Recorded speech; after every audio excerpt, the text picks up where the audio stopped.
ఆ పెద్ద ఆయన కాదరవల్లి అని ఈ మిల్లెట్స్ పరిచయం చేస్తున్నాడు కదా, ఆయన మాట్లాడతాడు. జామక ఆకేసుకోండి, కాగబెట్టుకొని తాగండి, రాగి ఆకేసుకోండి, కాగబెట్టుకొని తాగండి, ఉసిరాకేయండి, కాగబెట్టి తాగండి అని ఉన్న ఆకులన్నీ చెప్తానే ఉన్నట్టున్నాడు. యాపాకు అన్ని చెప్తున్నాడో లేదు, మొత్తం అన్ని చెప్తున్నట్టే ఉన్నాడు. మంచిది, సంతోషం. ఇప్పుడు మొన్న ఎవరో కాదరవల్లి చెప్తాండి, ఎవరో కాదరవల్లి ఏంటి మనడు కాదేంటి, మంచి మాట చెప్పాడు.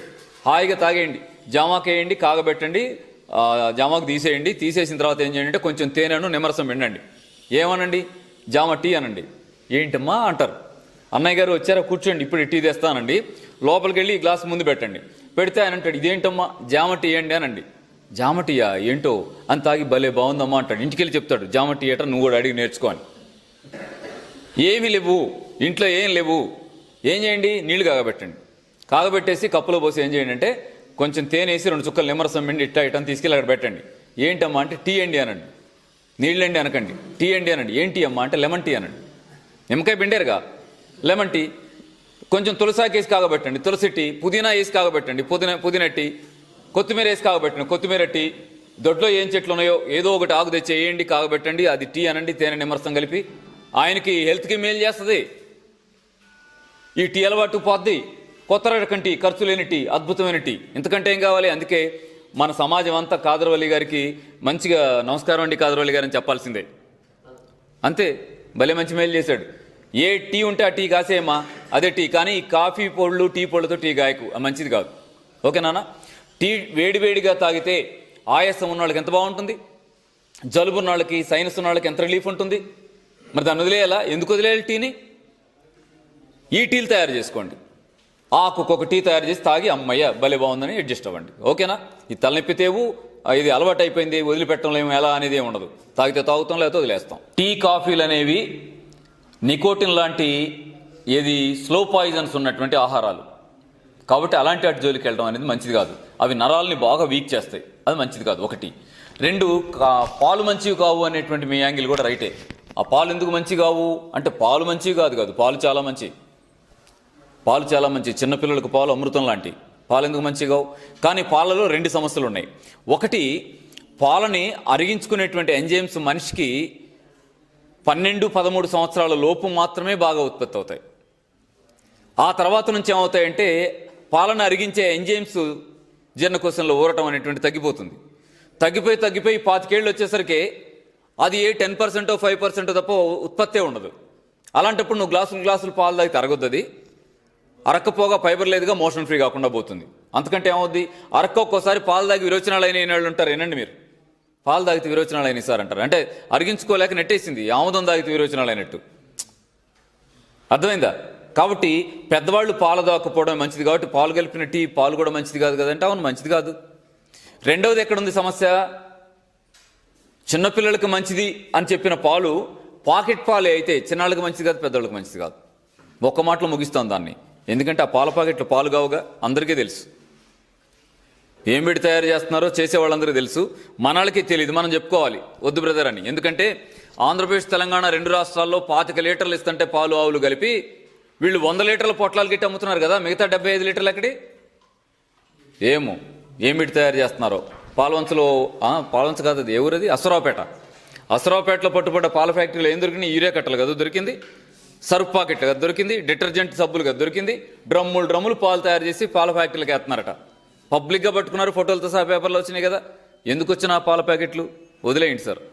పిల్లలకు పాలు తాగించుకోండి, పెద్దవాళ్ళు పాలు మానేయండి, టీలు మానేయండి. పిల్లలకు కూడా పాల ప్యాకెట్లు పాలు కాకుండా పక్కళ్ళు ఎవరైనా గేదెలు పెంచితే అక్కడికి వెళ్తే తెచ్చుకోండి. అంటే కొన్ని ఆహారాలు కొందరికి అడ్జస్ట్ అవుతాయి, కొన్ని ఆహారాలు కొందరికి అడ్జస్ట్ అవ్వవు. ఎందువల్ల అన్నప్పుడు వాళ్ళు సహజంగా బాడీలో ఉండేటువంటి కెమిస్ట్రీ అంతా సహజంగా ఉంటేనేమో వాళ్ళు మనుషులు తినేదన్నీ అంత సాధారణంగా తినొచ్చు. అలా కాకుండా కెమికల్ ఇంబ్యాలెన్స్ ఏర్పడి ఉంటే, హోమియోస్టాసిస్ అంటామా, అది ఇంబ్యాలెన్స్ అయి ఉంటే, అంటే బయట వాతావరణం ఎలా ఉంటామో శరీరం లోపల కూడా ఒక వాతావరణం ఉంటుంది. బయట వేడిగా ఉంది, బయట చలిగా ఉంది, బయట వర్షంగా ఉంది, ఇలా మాట్లాడతాం కదా. అలాగే మన శరీరం లోపల కూడా ఎంత వేడి ఉండాలి, ఎంత చల్లగా ఉండాలి, ఎంత బ్లడ్ ఉండాలి, ఎంత గ్లూకోజ్ ఉండాలి, ఎంత ఇన్సులిన్ ఉండాలి, అలా ఏది ఎంత ఉండాలని ఒక సెటప్ ఉంది, ఒక పర్మనెంట్ సెటప్ ఉంది. అది చిన్న చిన్న తేడాలతో అప్ అండ్ డౌన్స్తో బ్యాలెన్స్ మెయింటైన్ చేస్తూ ఉంటుంది. అప్ అండ్ డౌన్స్తో బ్యాలెన్స్ మెయింటైన్ చేయటం కాబట్టి ఈ ఏమంటాం ఇంగ్లీష్లో దానికి ఒక ప్రత్యేకమైన వర్డ్ క్రియేట్ చేశారు మన వాళ్ళు, హోమియోస్టాసిస్ అని. హోమియోస్టాసిస్ అంటే అర్థం కావడానికి చెప్తాను. ఇప్పుడు ఇలా ఉంటే బ్యాలెన్స్ అంటాం కదా, బ్యాలెన్సే. కానీ ఇట్లా ఉంటే బ్యాలెన్స్ అంటామా? అమ్మ పడిపోద్దేమో అంటాం, లేస్తుందేమో అంటాం. కానీ అది కూడా బ్యాలెన్సే. ఎలా? పడవ తీసుకోండి, పడవ బ్యాలెన్స్గా ఉంటేనే నీళ్ళలో ఉంటుంది. కానీ పడవ బ్యాలెన్స్ ఎలాంటిది? ఇది. అంతగాని ఇట్లా ఉండదు కదా. అలాగే మన లోపల హోమియోస్టాసిస్ కూడా ఏముంటుంది, ఎలా అవుతుందంటే అప్ అండ్ డౌన్ అవుతూ ఉంటుంది. బీపీ కొంచెం ఎక్కువ అవుతూ తక్కువ అవుతూ, ఎక్కువ అవుతూ తక్కువ అవుతూ మెయింటైన్ అవుతుంది. ఇది సరిగా అర్థం చేసుకోవాలి. అర్థం చేసుకోమంటే నా బీపీ ఎక్కువ తక్కువ అయిపోతుంది సార్, నాకేమైనా అయిందా అని అంటారు. అంటే వాళ్ళు లెక్కిచ్చేస్తారు 120/80 90 ఇది ఉండాలండి అంటారు. అదేమవుతుంది, ఒకరోజు 90కి వస్తుంది, ఒకరోజు 85కి వస్తుంది, ఒకరోజు 80కి వస్తుంది. అరే ఏంటి ఇట్ అయిపోతుంది? ఒకరోజు 120కి వస్తుంది, ఒకరోజు 115కి వస్తుంది, ఒకరోజు 110కి వస్తుంది. అరే లో బీపీ వచ్చిందా ఏంటి ఈ కంగారంతా? అసలు విషయం ఏంటంటే బీపీ చూసే పద్ధతులు, ఊరికే వచ్చింది కాబట్టి చెప్తున్నాను. బీపీ చూసే పద్ధతి ఏంటంటే బీపీ మిషన్లో 3 సార్లు చెక్ చేయాలి, 5 మినిట్స్ గ్యాప్తో చెక్ చేసి మూడింటిని యావరేజ్ చేయాలి. యావరేజ్ చేసి ఇదే అని బీపీ అని చెప్పాలి. మనకి అంత టైము లేదు, తీరిక లేదు. ఒకసారి పెట్టమన్నా నీకు బీపీ అంటే ఆ టెన్షన్ బీపీ చూసుకోవడానికి వచ్చిన ఎట్టుంటుందండి, ఎంత ఉందో అది 10 పాయింట్లు పెరుగుద్ది. ఈయనేం చేస్తాడు, నీకు బీపీ ఉందా అని చెప్పి ఓ డ్రగ్ ఇచ్చి లైఫ్ అంతా వాడేయంటే వాడుతూ ఉంటాడు, కళ్ళు తిరుగుతూ ఉంటాయి. చేతకాట్లేదండి, బీపీ వచ్చిన దగ్గర నుంచి నీరసం అయిపోయానండి. కాదు, ఆ టాబ్లెట్ వేసిన దగ్గర నుంచి నీరసమైంది. ఇది చూసుకోవాలి. అలా హోమియోస్టాసిస్ ఇంబ్యాలెన్స్ అయిపోయి కెమికల్ ఇంబ్యాలెన్స్ ఉన్న శరీరాల్లో కొన్ని ఆహారాలు తింటే అడ్జస్ట్ చేసుకోకపోవచ్చు బాడీ. చిన్నది చెప్తాను. గ్యాస్ ట్రబుల్ ఉందనుకోండి, గ్యాస్ ట్రబుల్ ఉన్న వాళ్ళు పాలు తాగితే కాస్త రిస్క్ అవ్వచ్చు కదా. అట్లాంటి వాళ్ళు ఏమంటారు, పాలు నాకు పట్టలేదండి. గ్యాస్ ట్రబుల్ ఉంటుంది, నువ్వు టీ తాగుతావు, పట్టు ఉబ్బిపోద్ది అనుకోండి, అయ్యో టీ నాకు పట్టం లేదండి. మోషన్ ఫ్రీ ఉండదు, గోంగూర తింటాడు. గోంగూర తింటే కదలదు, వాతం చేసినట్టే మోషన్ ఫ్రీగా రాదు. అయ్యో నాకు గోంగూర పట్టం లేదండి. ఇప్పుడు వంకాయ తింటాడు, వంకాయ తినేసరికి నొప్పులన్నీ పెరిగినట్టుంటాయి, నడువు నొప్పి అవి ఇవి పెరిగినట్టుంటాయి, పేగుల్లో కదలికలు సరిగా లేక. దాంతో వంకాయ నాకు పట్టం లేదండి. అర్థమైందా? ఈ పడకపోవడం ఎలాంటిదంటే మన బాడీ ఫ్రెష్గా ఉందా లేదా అనే దాని మీద ఆధారపడి ఉంటుంది. రుచిగా ఉండటం లేకపోవడం వేరు, పడకపోవడం వేరు. పడకపోవడం దేని మీద ఆధారపడి ఉంటుందంటే మన బాడీలో ఉండేటువంటి రసాయనిక బ్యాలెన్స్ ఉందా, అది కాస్త ఇంబ్యాలెన్స్ అవుతుందా అన్న దాని మీద ఆధారపడి కొన్ని పడుతూ ఉంటాయి, కొన్ని పడకుండా ఉంటాయి. ప్రధానంగా జీర్ణకోశం ఫ్రెష్గా ఉందా, చిన్న పేగులు ఫ్రెష్గా ఉన్నాయా, పెద్ద పేగు ఫ్రెష్గా ఉందా లేదా అనే దాని మీద ఆధారపడి కూడా చాలా పదార్థాలు పడతాయా పడవా అనేది ఆధారపడి ఉంటుంది. ఇంకొకటి కూడా చెప్తాను ఇక్కడ. మీరు చిన్న పేగులు జీర్ణకోశం అంటారు ఏంటండి, జామకాయ తింటే జలుబు చేస్తుంటే నాకు జామకాయ పడదు. మీరేమో బొప్పాయి తినమంటారు, అయ్యో నాకు బొప్పాయి పడదు. పుచ్చకాయ తినమంటారేంటి, తినగానే మొక్కంతా అనీజీగా మారింది. నిమ్మరసం పిండుకోమంటారేంటి, నిమ్మరసం పిండగానే నాకు ఆయాసం పెరిగిపోయింది. ఇలా చాలా వింటూ ఉంటాం. మరి అదేంటి, వాళ్ళకి పట్టలేదు కదా. ఓహో, ఆహార పదార్థాలు వాళ్ళకి పడవన్నమాట. కాదండి, కాదు. అసలు నిజం ఏంటంటే, ఉదాహరణకి జామకాయ తిన్నారనుకోండి, జామకాయ తింటే జలుబు చేస్తుందా? మరి మామిడికాయ తింటే సెగ్గడ్డలు అవుతాయా? ఒక్కొక్కదానికి ఒకటి ఉంది కదా, ఒక్కొక్కదానికి ఒక్కొక్కటి ఉంది. అన్నం తింటే ఏమవుద్ది, ఏం కాదు. మరి మాంసాలు తింటే ఏం కాదు, చికెన్ బిర్యానీలు తింటే ఏం కాదు, లివర్ వేపుళ్ళు తింటే ఏం కాదు, కోడిగుడ్లు తింటే ఏం కాదు, కోడిగుడ్లు అట్లు వేసుకొని తింటే ఏం కాదు, ఏటికి ఏం కాదు. ఏటికి ఏమైంది? జామకాయలు తింటే జాగ్రత్త, మామిడికాయలు తింటే జాగ్రత్త, పుచ్చకాయలు తింటే. మరి బొప్పాయి తినేరు, బొప్పాయి తింటే మెన్సెస్లో బ్లీడింగ్ ఎక్కువైద్ది, ప్రెగ్నెన్సీ వస్తే పోద్ది. అమ్మో, దాన్ని ఎంత భయపెడతారో. అసలు నిజం ఏంటంటే ఏ ఫ్రూట్లోనూ నష్టం చేసే లక్షణం లేదు ఈ ఫ్రూట్స్లో. ఏ ఫ్రూట్ ఏంటంటే ఏదైనా విషయం లాంటి ఫ్రూట్ తెచ్చి అడగండి. మనం ఇప్పుడు తింటున్న ఏ ఫ్రూట్లోనూ మనకు నష్టం చేసే లక్షణం ఏదీ లేదు. మరి ఎందుకు అట్లా అవుతుంది? జామకాయ తినగానే జలుబు ఎందుకు చేస్తుంది అంటే, జామకాయలో సి విటమిన్ ఉంటుంది. సి విటమిన్ లోపలికి వెళ్ళినప్పుడు అది రోగనిరోధక శక్తిని పెంచుతుంది, పెంచి బాడీ కెపాసిటీ పెరుగుతుంది. బాడీ కెపాసిటీ ఎప్పుడైతే పెరిగిందో లోపల అక్యుములేట్ అయిన ఫారెన్ మెటీరియల్స్ని ఎలిమినేట్ చేయడానికి బాడీ ప్రయత్నం చేస్తుంది. మీరు చెమట సరిగా లేక, యూరిన్ ఎల్లోగా వస్తూ, మోషన్ ఫ్రీ లేక ఇబ్బంది పడుతున్న శరీరాల్లో ఎలిమినేట్ చేసే డ్యూటీ ఎవరు తీసుకుంటారు? సైనస్లు తీసుకుంటాయి. తీసుకొని సి విటమిన్ ఎక్కువ లోపలికి వెళ్ళగానే సైనస్లోంచి వేస్ట్ బయటకు వెళ్ళిపోవాలని ట్రై చేస్తుంది. అప్పుడు జలుబు చేసింది, జలుబు చేసి ఏమైంది? వేస్ట్ వస్తూ ఉంది. ఎక్కడి నుంచి వస్తూ ఉంది? బాడీలోంచి వస్తూ ఉంది. అది వెళ్ళిపోవాలా, లోపల దాచుకోవాలా? నాకే జలుబు చేసింది, నేనేమంటున్నానంటే చీచి జలుబు చేసిందండి అని ముందు జలుబు ఆగిపోవడం ఎలా అని చూస్తున్నా. చేసిన జలుబు వల్ల నీకేం జరుగుతుంది? లోపల నుంచి ఏదో వేస్ట్ వస్తుంది. ఎక్కడి నుంచి వస్తుంది? నీ బాడీలోంచి వస్తుంది. ఉన్న వేస్ట్ బాడీలోంచి వస్తుంది. అదంతా బయటికి పంపాలా? ఆపుతావా? బయటికి పంపి ట్రై చేయం. ఏం చేస్తాం? చకచక వెళ్ళి అని అడుగుతాం, ఏమండి జలుబు చేసింది, ఏం చేయమంటారు? ఇది వేసేసుకో, అర్ధగంటలో తగ్గుద్ది, ఇది వేసుకో. అర్ధగంటలో తగ్గుద్ది వేసుకో అని టాబ్లెట్ వేస్తాం, జలుబు మాయం. మరి ఏమైంది? లోపల వేస్ట్ బయటికి రాకుండా ఆగింది. ఎక్కడుంది అది? మరికా లోపలే ఉండిపోయింది. ఏమవుతుంది? రేపు షుగర్ గానో, బీపీ గానో, థైరాయిడ్ గానో, ప్యాంక్రియాస్ జబ్బు గానో, ఇంకోటిగా బయటకు వస్తే అప్పుడు పరిగెత్తాలి మనం. శుభ్రంగా జలుబు వస్తే చీదేయటం ఎట్టా అని ప్లాన్ చేసుకోవాలి. చీదేయటం మొదలెట్టేస్తే కుదరటం లేదనిపిస్తే స్టీమ్ అప్లై చేసి క్లీన్ చేసుకొని ఇంకా స్పీడ్గా అది బయటకు వదిలిపోవడం ఎట్లా అని చూడాలి. 2 రోజులు 3 రోజులు జలుబు వదిలిపోతుంది. పెద్దవాళ్ళు చెప్తారండి, జలుబు వారం రోజులు తగ్గదండి, మీరు ఆ టాబ్లెట్ మీద ఆధారపడితే కానీ అప్పుడు తగ్గుద్ది ఒక 7 రోజుల్లో 8 రోజుల్లో, మామూలుగా ఉంటే మాత్రం వారం రోజులు పట్టి విడవదండి అంటారు. వారం అన్నా 7 అన్నా వారమే. అంటే టాబ్లెట్స్ వేసినా అంతే, ఏకపోయినా అంతే అని చిన్నప్పుడు వినేవాళ్ళం. ఇది గుర్తుపెట్టుకోండి. కాబట్టి ఏం జరగాలంటే పడటం పడకపోవటం అనేటువంటిది బాడీలో ఉండే తేడా బట్టి ఉందని గుర్తుపెట్టుకోండి. అలాగే ఎండాకాలంలో సెగ్గడ్డలు అవుతాయి. మామిడికాయలు ఎప్పుడు వస్తాయి పాపం? అయ్యి ఎండాకాలంలో వస్తాయి.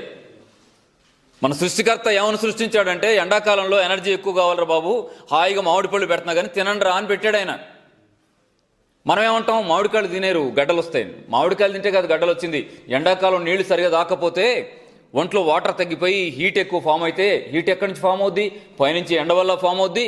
రెండోది లోపల మెటబాలిజం జరుగుతూ ఉంది కదా, విచ్ఛిన్న క్రియ, నిర్మాణ క్రియ. లోపల జరిగేటువంటి కెటబాలిజం, ఎనబాలిజంలో కూడా హీట్ ప్రొడ్యూస్ అవుతుంది కదా. దాంతో హీట్ ఎక్కువ ఫామ్ అయ్యి ఎక్కడో ఒక చోట నుంచి అది గడ్డ రూపంలో వేస్ట్ని బయటికి పంపడానికి ట్రై చేసుకుంటుంది బాడీ. ఎండాకాలమే గడ్డలు వస్తున్నాయి చూడండి. అందుకని మామిడికాయలు తింటే కదా గడ్డలు వచ్చింది. ఆ ఎండాకాలము మామిడికాయలు 2 ఒకేసారి వచ్చినాయి అంతే. నువ్వు నీళ్లు తాగలేదు కాబట్టి. శుభ్రంగా నీళ్లు తాగే వాళ్ళకి ఎండాకాలం గడ్డలు రావు, మామిడికాయలు తిన్నా రావు. ఎందుకంటే మామిడికాయలు కారణం కాదు కాబట్టి. ఓకేనా? రెండవది, బొప్పాయి తింటే చాలా ప్రమాదం అని ఒక్క మాట చెప్పనా? స్త్రీలకి పండ్లలో అమ్మతో సమానమైన పండు ఏదన్నా ఉందంటే అది బొప్పాయి పండు. కానీ ఏ ఊరిళ్ళు అడిగినా, నేను ఊరిళ్ళే అడగల కానీ అనేక ఊళ్ళో వస్తున్నారుగా, ఏ ఊరాళ్ళని పలకరించినా ఏం చెప్తానంటే బొప్పాయి పండు వేడి చేస్తాను, తింటలేదండి అని. అమ్మ బొప్పాయి పండు తినమన్నాను, తినలేదా? అది ఒక్కటి తినలేదండి, అన్ని తిన్నాను. కానీ ఎందుకు తినలేదు? అది తింటే వేడి చేస్తా సార్ అంటే, మీకు ఎప్పుడన్నా తింటే వేడి చేసిందా? కాదండి, వేడి చేస్తాను, నేను తింటలేదు. ఎవరన్నారు వేడి చేస్తానని? అమ్మ చెప్పింది. అమ్మని అడిగి ఇంటికి వెళ్ళి, అమ్మ బొప్పాయి పండు, బొప్పాయి తినకూడదమ్మా, వేడి చేస్తుంది. అది తిన్నదా ఎప్పుడన్నా? వేడి చేస్తుంది కాబట్టి అమ్మ తినలేదు. ఎవరు చెప్పారు అమ్మకి? అమ్మమ్మ చెప్పింది. అమ్మమ్మ చెప్పింది కాబట్టి అమ్మ తినలేదు, అమ్మ చెప్పింది కాబట్టి కూతురు తినలేదు. పాపం మంచి ఫ్రూట్ అమ్మకి కూతురికి లేకుండా పోయింది. అంటే కొన్ని ఎట్లా ఉంటాయంటే, కొన్ని మంచిలాగా చెడు ప్రచారం అవ్వచ్చు కదా, ఎందుకు అని చెప్పలేము. ఎందుకంటే అది ఇప్పుడు వచ్చిన వ్యవహారం కాదు. ఎందుకంటే ఏ ఊరు చూసినా అందరు చెప్తున్నారు కాబట్టి మనకు తెలిసి ఎవరో పెట్టేసింది కాదనమాట, ఎప్పటి నుంచో ఉందది. కానీ గత 20 ఏళ్ల అనుభవంతో చెప్తున్నాం, స్త్రీలకు సమస్యలు వస్తాయి, గర్భసంచి సమస్యలు వస్తాయి, బొప్పాయి తినమని తినిపిస్తాం, సమస్యలు తగ్గిపోతున్నాయి. ఏంటవి? వైట్ డిశ్చార్జ్ తగ్గిపోతుంది, బ్లీడింగ్ ఎక్కువ అవడం తగ్గిపోతుంది, మెన్సెస్ కాకపోతే మెన్సెస్ సరిగా వస్తున్నాయి, ఫైబ్రాయిడ్స్ ఫామ్ అయితే తగ్గుతున్నాయి. అన్నిటికీ మేము ఫ్రూట్స్ని ప్రధానంగా చెప్తుంది ఏంటంటే బొప్పాయి బొప్పాయి బొప్పాయి. ఆ లిస్ట్లో 5 రాస్తే ఫస్ట్ నేమ్ బొప్పాయి అని రాస్తున్నాం. ఎంత అద్భుతం ఇది! మరీ దారుణంగా ఎట్టా ఉందంటే, బొప్పాయి తినేరు ప్రెగ్నెన్సీ పోద్దని కూడా ప్రచారాలు ఉన్నాయండి. ఎవరో కావాలని అంటున్న మాట కాదు అది. ఊళ్ళ నిండా ఇప్పటికే మన వాళ్ళకి తెలిసిపోయిన విషయం, ఎప్పుడో పాతకాలంలోనే తెలిసిపోయిన విషయం. ఎందుకంటే నేను చిన్నప్పుడు ఎప్పుడో అయినట్టు గుర్తొస్తుంది నాకు. కానీ నిజమేంటి? మా కుటుంబంలో మాకు తెలిసి, మా ఇంట్లో ప్లస్ మాకు తోడొస్తున్న వాళ్ళకి ఫ్రీ డెలివరీ కావాలి, బొప్పాయి తినమ్మా అని చెప్తాం. శుభ్రంగా బొప్పాయి తినేస్తున్నారు. ఆపరేషన్కి హాస్పిటల్కి వెళ్లకుండా ఇంటి డెలివరీలు అవుతున్నారు. ఎలా? కాబట్టి కొన్ని అపోహలు ఉంటాయి. మామిడి పండు మంచిది కాదు, జామకాయ మంచిది కాదు, బొప్పడికాయ మంచిది కాదు. ఏది మంచిది మరి? ఇందాక కామెంట్ చేశానుగా, మళ్ళీ దాన్ని రిపీట్ చేయడం ఎందుకు? వీళ్ళు ఏదైతే చెడు నేర్పుతున్నారో ఆ చెడుని, పాల ప్యాకెట్ మంచిది కాదని ఎవరు చెప్పరు మనకి. బాయిలర్ కోడి బోరబ్బినట్టు బుద్ధి, అది మంచిది కాదని ఎవరు చెప్పరు మనకి. బొప్పాయి మంచిది కాదని చెప్తారు. అది జీన్ మాడిఫై చేసి ఆ కోడిగుడ్లు రోజు ఒకటి తినమని చెప్తారు, అది మంచిది కాదని మనకు చెప్పరు. అయోడైజ్డ్ సాల్ట్ మనకు అంటగట్టి థైరాయిడ్ జబ్బు తెస్తారు, అది మంచిది కాదని అని ఎవరు చెప్పరు. ఆలోచించండి. మంచినీళ్ళు తాగితే మంచిది అని చెప్పరు. ఏమని చెప్తుంటారంటే, మంచినీళ్ళు తాగారు మంచిది కాదు, మంచినీళ్ళు తాగారు మంచిది కాదా. ఈ మధ్య ఒక పెద్ద మనిషి వీడియో పెట్టేశాడు, యూట్యూబ్లో చూశాను. మంచినీళ్ళు ఎక్కువ తాగారు, డేంజర్, ప్రాణాపాయం అని. ఏం చెప్తున్నాడు ఈయన? ఎందుకు చెప్తున్నాడు తెలియదు. భ్రమకు గురికాకండి. అన్నీ తెలిసే నేచర్ క్రియేట్ చేసింది. శరీరంలో ఏది కావాలో అది పెట్టింది. ఆలోచించుకోండి. ఓకేనా? Right sir.